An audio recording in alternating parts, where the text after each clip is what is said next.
their name. Yes, but without modifying the class. So how we can achieve this? Without modifying the class.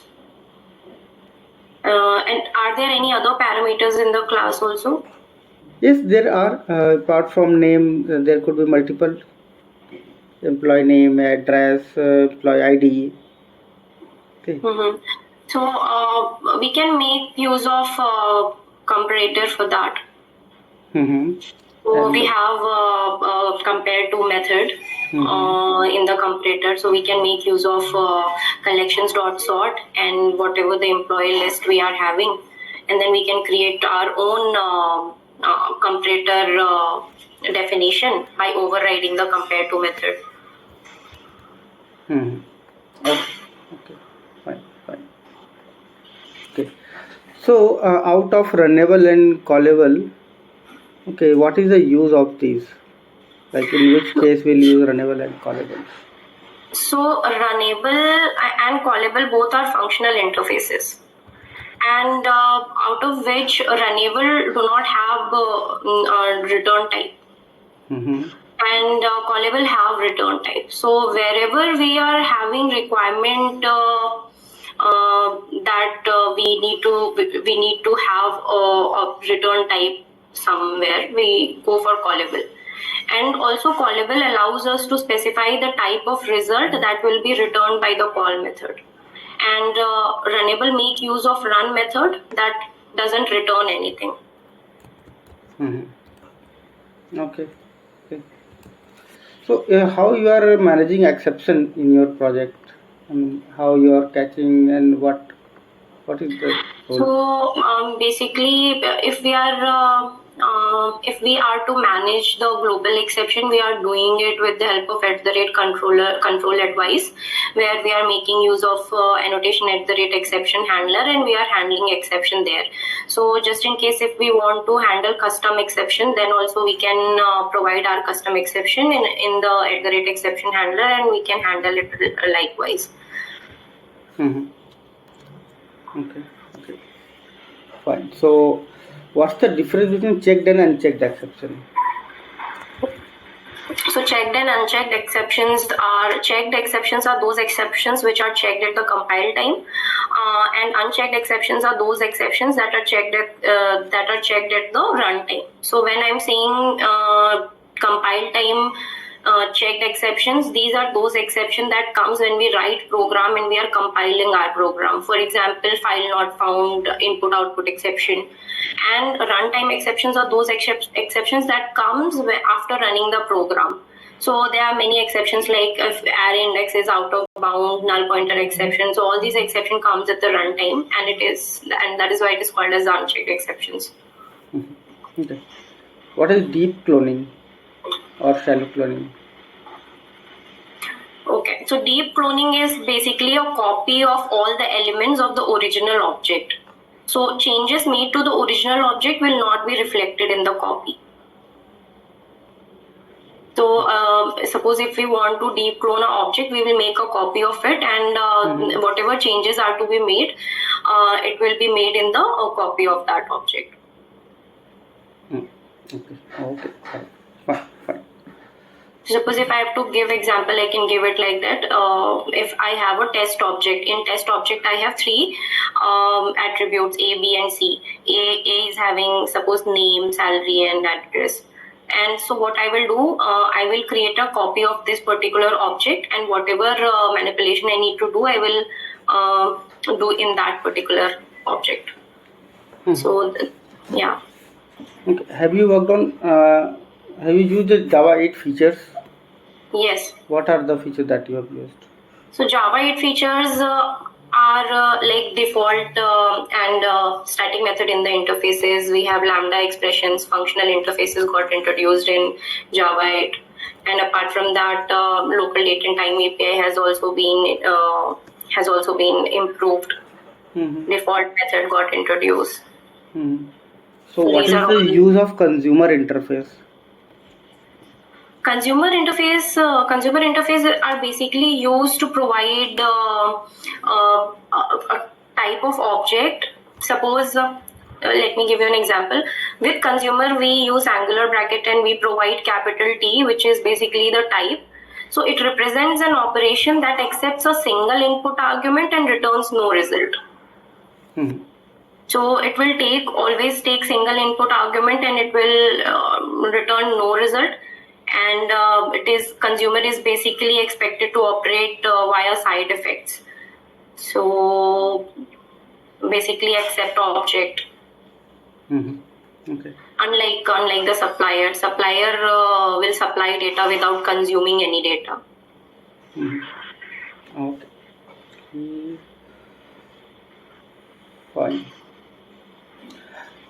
So there are two ways of creating threads. So what's the big difference between these two? Okay.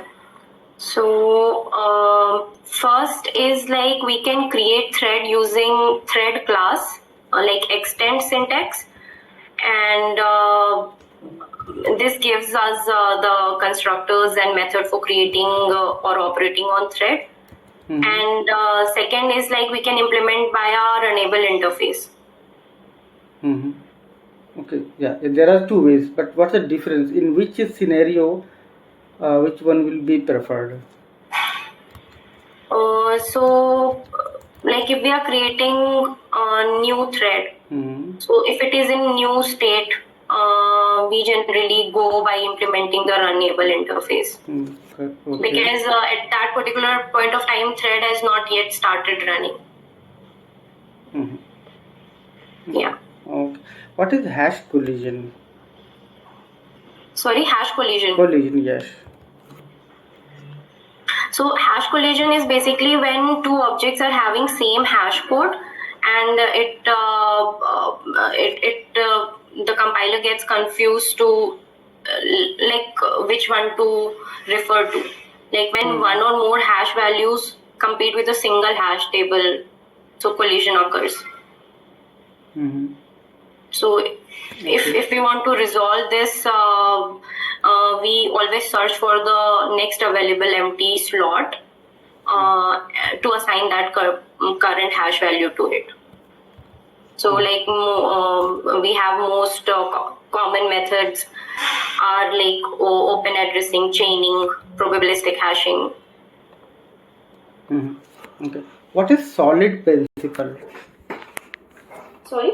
What is solid principle? Yeah, so solid principle itself stands for S stands for? The single responsibility principle. It states that any class should have one and only one reason to change, meaning that a class should have only one and one responsibility or job. So that is like as its name states, single responsibility principle. And O is for open closed principle. Open closed principle means a class is open for extension but closed for modification. Whatever objects or entities are there, we can extend it, but it is closed for modification. And then L stands for Liskov substitution principle. So Liskov substitution principle it says that if there will be a property probable about, suppose if there is Q to the ratio X, so about the object X of type T, it's like that. So Liskov works on that. And apart from that, we have interface segregation principle. It says that a client should never be forced to implement an interface that it does not use.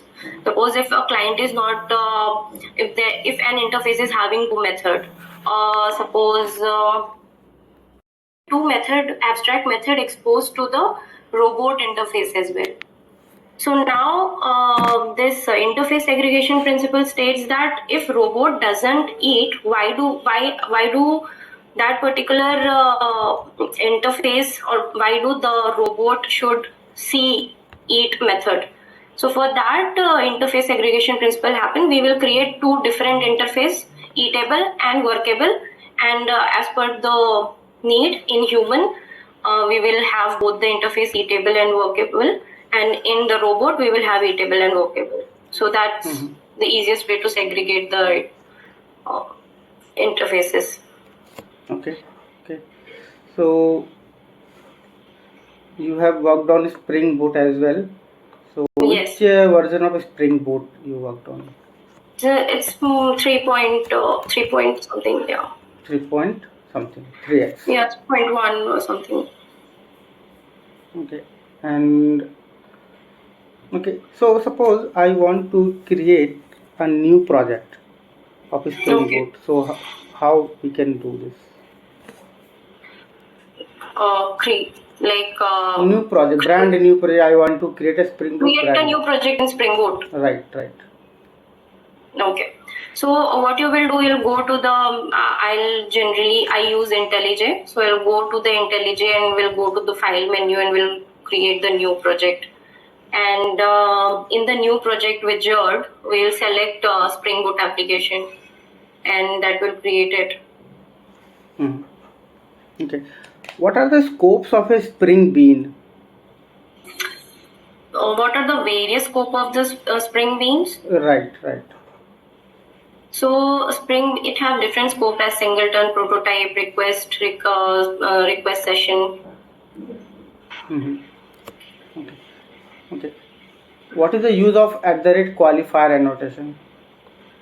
So @qualifier annotation is basically used for to remove the Spring ambiguity. Bean ambiguity.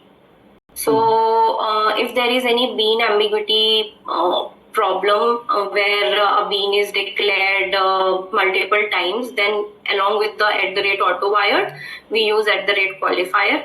That helps us specifying which exact bean to inject when there are multiple beans of same type. Okay. Suppose there are multiple configurations files. For one is for dev, one is for testing, one is for prod. So how we manage the configurations in Spring Boot? So we can do that by using Spring Profile. With the help of Spring Profile, we can manage configuration for different environment.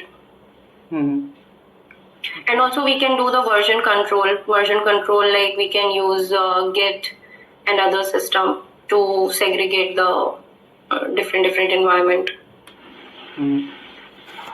Okay, fine. And how we can monitor the health of a application?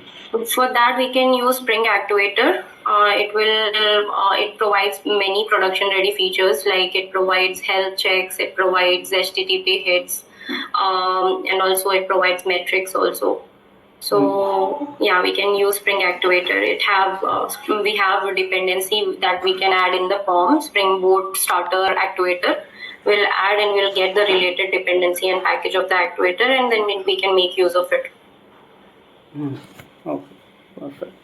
So suppose there is a requirement to integrate Spring Boot with Spring JPA, data JPA. Okay, so what are the configuration? Spring Boot with what? Spring data JPA. Data JPA, okay. So what are the configurations we need to do to integrate with database or data? For that, we can provide the dependency data JPA, Spring Boot Starter data JPA in the form. And after providing that, we will get the related dependency for that. And in the application.property file, we will give spring.datasource.url, where we will give the URL, data source URL. And then in the application.properties, we will define data source username and data source password, and also driver class name, whatever our driver class is. And apart from that, if there is any database platform or JPA generate DDL or Hibernate DDL auto, so that other specification we will provide, and then we will develop our code. Okay. And how we can read the property file? Read the property file as in? As in, suppose there are a couple of credentials or some configurations are in application.properties file. I want to read that value in code. Oh, okay. So we can do that with the help of @value. So if we want to inject any particular values from the application.property, we can make use of @value. And we have various annotation for this, like we have @property source also, where we register property files with @property source. And also apart from that, we have @configuration properties that binds fields to property values. Okay.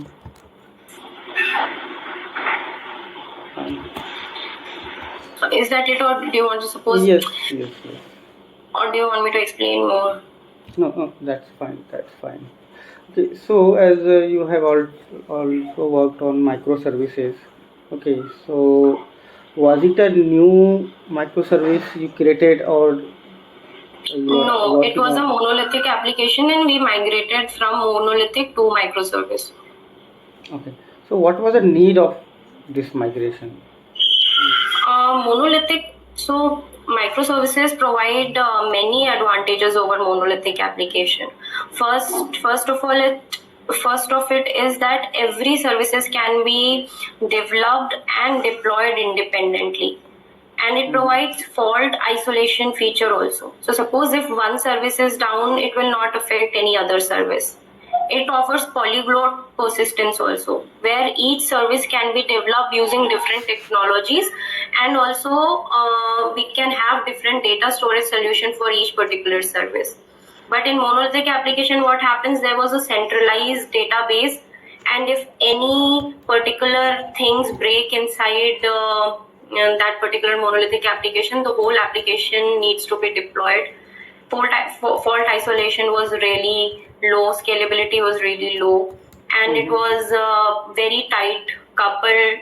It was having a very tight coupling between the services, and every modules and component were tightly coupled with each other. But with the microservice, it provides distributed architecture, and because of which all the services are loosely coupled with each other. So all these benefits were there for the microservices, and there was need to make use of all these features and benefits, and that's why they migrated. What are the components of a microservices? So we have auto configuration, and we have Spring CLI, we have actuators. All these are key components. Okay.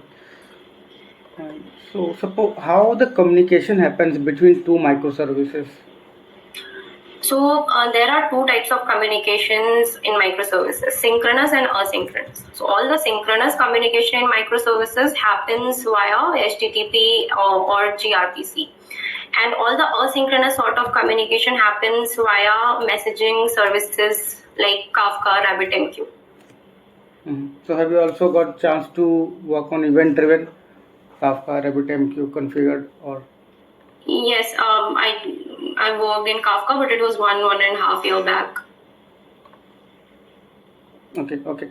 So suppose there is a call from one microservice to another, but the another microservice is down. So what will happen to that request, and how will you handle this situation? So for this particular scenario, I'll implement a circuit breaker. Circuit breaker is used to monitor the interaction between the services. So if one service is sending a request to another service and that is down or slow for some reason, the circuit breaker will trip, and as soon as that and it will stop further request from going on to that service. And as soon as that service is up, the circuit break will resume its functioning, and it will allow other services to communicate or to direct the request to that particular service. So the circuit breaker trips and breaks, and that's how we can monitor or enhance the interaction between these two services. Okay, fine. What are the design patterns that is used in microservices? So we have many design patterns. As first is API gateway, and then we have service discovery and registry. We have saga pattern. We have event driven architecture, and we have bulkhead patterns also. So yeah. Okay. So suppose the your microservice is ready. Okay. Okay. Then what is the next step? Where do you deploy? How do you deploy? How you monitor? So, in order to deploy Yes. microservices is basically what we will do. We can make use of containerization like Kubernetes.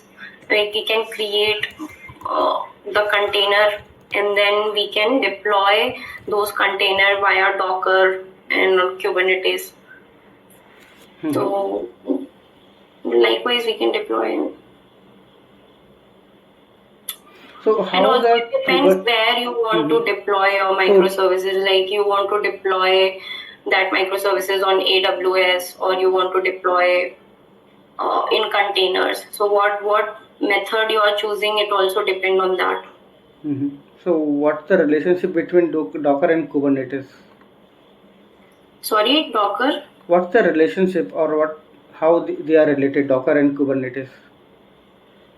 So what happens is Kubernetes and Docker work together to optimize container development, deployment, and management. So whatever build we do, it happens through Kubernetes. And Docker is a containerized platform. It provides a runtime environment sort of. Kubernetes is basically a platform for running and managing these containers. So do you create Docker files? Or No, I haven't got chance to create it as of now, but yeah, I know, like I have working knowledge of it. how we can manage the performance? I mean, in case suppose the peak time we need to decrease the pods and at the downtime we need to decrease the pods. Have you got chance to increase and decrease the pods and how to configure these pods, scale up, scale down logics in I Kubernetes? haven't got chance to work practically on it, but as far as I know, we have some limits to it, like request and limits. So if the node where a pod is running and running has enough of a resource available, so we will allow certain amount of request to it. So in order to like improve the performance of Kubernetes pod, we can have like multiple teams is set to set the resource quotas. Okay. So and that quota will set the limit on the amount of CPU, memory, storage resources. Okay. Yeah, Fine. don't know much about it. Okay. So have you also created the pipelines?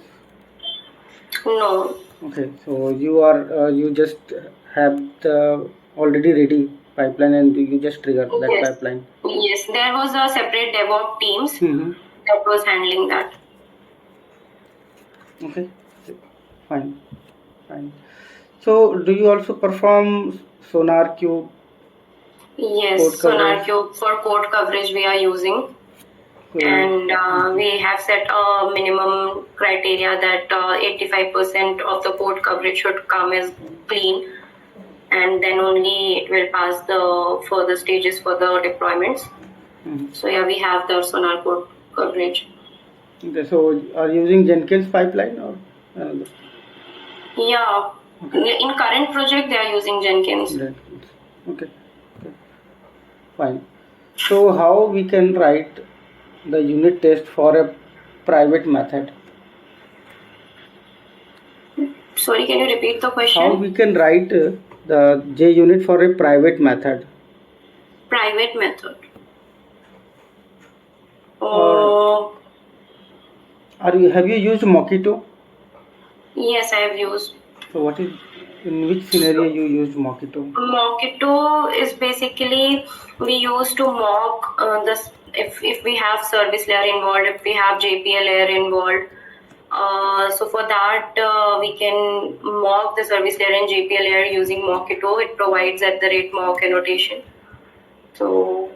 Okay. But in JUnit, I think there is no direct mechanism to test the private method. So we have reflection. Yes. For that we can use reflection or there are some more features. I don't recall it right now. Yeah, using reflection power mock we can do it. Okay. Yeah. But I haven't done it practically yet. But I just know reflection is there to do it. Okay. Suppose we are developing a REST API. Okay. So, and the requirement is that suppose user is creating a employee. Okay. And while creating employee, some inputs is not valid. Like employee name shouldn't have a special character. Okay. So what status code you will return for this scenario? I don't understand. So in the REST API, if the special character is not allowed, special character or any invalid input is there, any invalid input or bad request. Okay, so what is the status code you will return from the API? So for that we return 400. And invalid input. And yeah. And for what is the use of 200? It is used for success, like it returns okay. 201? Or 201 is like it is 200 series is for success only. I don't recall it right now. 201 is created. Okay, yeah, 201 is for created. What's the difference between REST controller, @REST controller and controller? So when we are using @REST controller, it is a combination of @controller and @response body. We need not to provide explicitly @response body. And also when we use @controller, what we do is we map the model object with the view or the template. But when we are using @REST controller, we are simply mapping it with the object. We are simply mapping the object with the request written in HTTP in JSON or XML. It is simple JSON or XML. It's like that. It's not a view or a template. Okay. Yeah. What is Spring Batch? Sorry? What is the use of Spring Batch? Spring Batch is generally used for it's like batch processing. Whatever batch processing operations are there, we generally use it for that.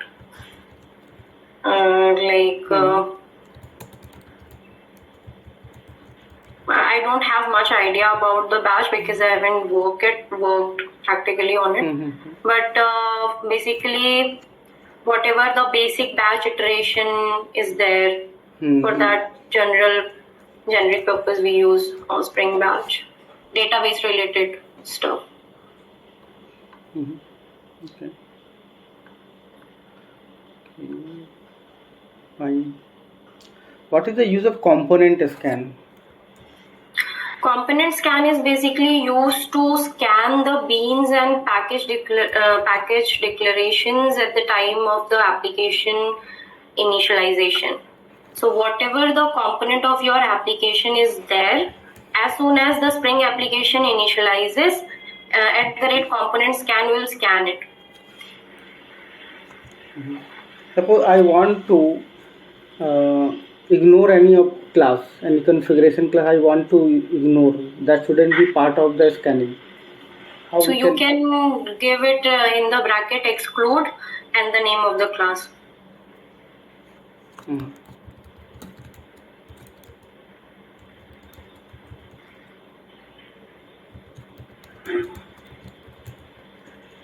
Okay, fine. So have you worked on any cloud like AWS, GCP? I've worked on GCP, Google Cloud Platform, in my last project. So how you use GCP? So GCP generally we were using for deploying our application, and also we have created various VMs which were virtual machines which were operating on different regions of the US. Somewhere on the US central region, somewhere on the US north and east region. And apart from that, we have used App Engine, service of the GCP, which we were using for deploying the application.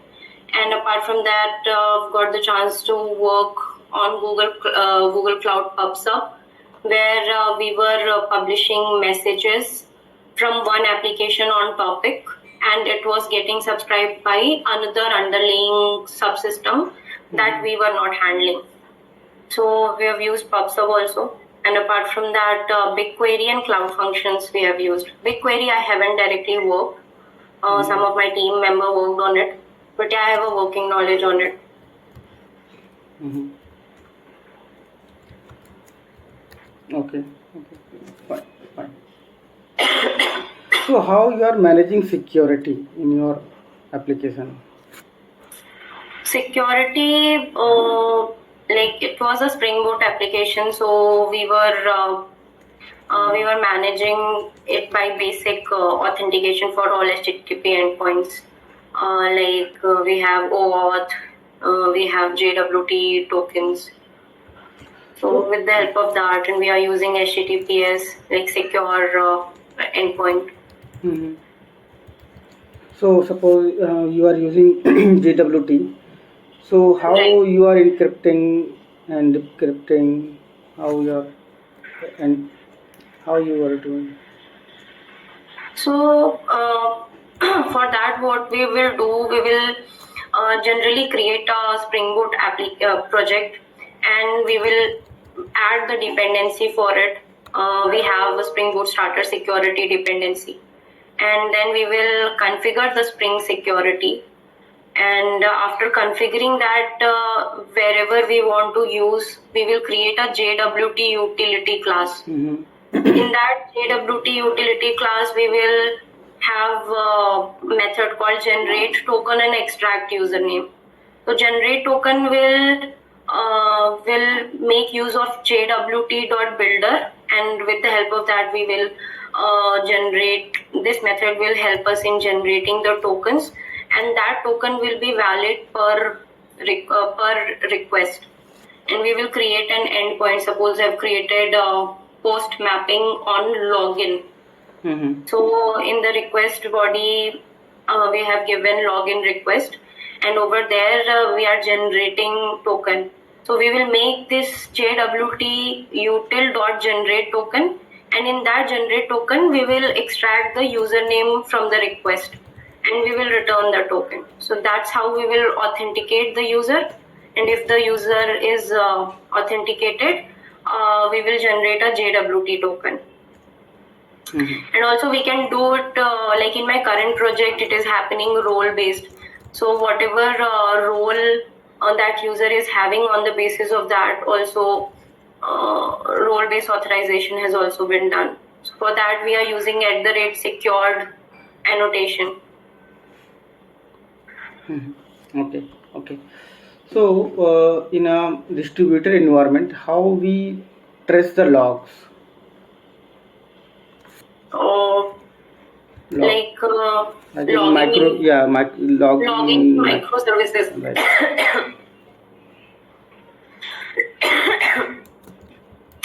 So logging in microservices, we are using. Can I have some water, please? Sure. So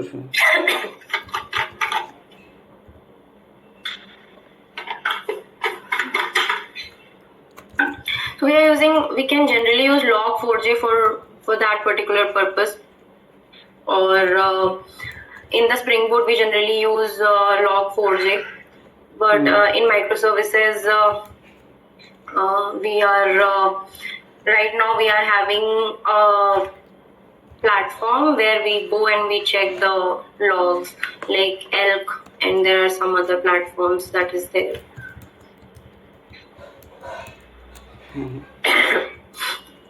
Like we have like Zipkin server also for that, but I haven't used it yet. Zipkin, Sloth. Yeah, Chipkins I haven't got the chance because right now where logging is happening, they are having their own platform. Siemens is having their own platform for logging and stuff. And earlier we were doing it in the GCP logger. Okay, fine. And I hope you must be using Jira to manage Yes. all this.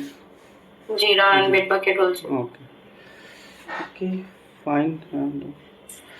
So Aja, I'm good. It's been really nice talking to you. Yeah, same here. Thank you for your time. As per the interview requirements, so we have to go through one coding test. Okay. Okay. Quick round. Okay, that will be a very quick. So could you please share your screen, and I'll give you one question on this. Okay. Please share.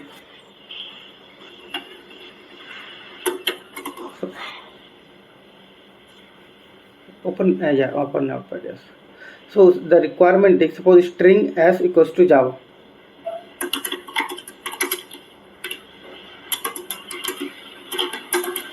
Now you have to print each character count, like count of j, count of age 2. So we have to print a count of each character in the string. Right. Okay, we can do that with the help of Java 8 also, right? Yes. Any ways? Like lambda expression, we can use that. We can I make Yeah. Please write.